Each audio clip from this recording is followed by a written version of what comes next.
ഒരു മകനുള്ള വീട്ടിലേക്ക് മരുമകളായി കയറി വന്നു. പക്ഷെ ആ ഭാര്യയ്ക്ക് ആ വീട്ടിൽ നിൽക്കാൻ പറ്റുന്നില്ല. രണ്ട് പെൺകുട്ടികളും ഒരു ആൺകുട്ടിയുമാണ്.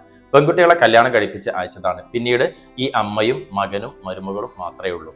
കയറി വന്ന അന്ന് മുതൽ തന്നെ ഈ മകന്റെ, അതായത് ഭർത്താവിന്റെ എല്ലാ കാര്യങ്ങളും ചെയ്യാറുള്ളത് അമ്മയാണ്. അമ്മക്ക് തന്നെ ചെയ്യണം. ഈ ഭാര്യയെ ഒരു കാര്യത്തിലും ഇടപെടുത്തൂല.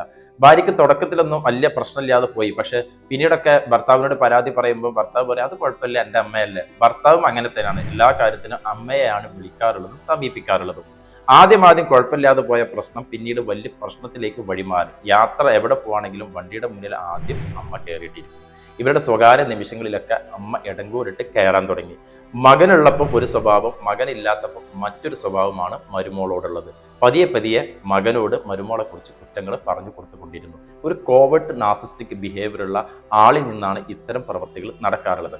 പല വീടുകളിലും ഇത്തരം പ്രശ്നങ്ങൾ ഉണ്ടാകാറുണ്ട്. ഇങ്ങനത്തെ കുടുംബങ്ങളിൽ ഭർത്താവ് കൃത്യമായ ഒരു ബാലൻസിങ് നിലപാട് എടുക്കാഞ്ഞാൽ ആ കുടുംബ ജീവിതം മുന്നോട്ട് പോകാൻ വലിയ പ്രയാസമാണ്. ഈ അമ്മായിമ്മ മരുമോള് തമ്മിലുള്ള പ്രശ്നങ്ങളൊക്കെ പരിശോധിച്ച് നോക്കുകയാണെങ്കിൽ ഭർത്താവിന്റെ കൃത്യമായ ഒരു ബാലൻസ് ഉള്ള നിലപാടില്ലാത്തതാണ് കാരണം എന്നുള്ളത് മനസ്സിലാക്കാൻ കഴിയും. ഭാര്യയെ ഭാര്യയായിട്ടും അമ്മയെ അമ്മയായിട്ടും കാണാൻ കഴിയണം. അവരെ അതുപോലെ ചേർത്ത് പിടിക്കാൻ പഠിക്കണം. നിങ്ങൾ ആരെങ്കിലും ഇത്തരം അനുഭവങ്ങളിലൂടെ കടന്നു പോകുന്നുണ്ടോ? താഴെ നിന്ന് നിങ്ങൾ കമന്റ് ചെയ്യൂ.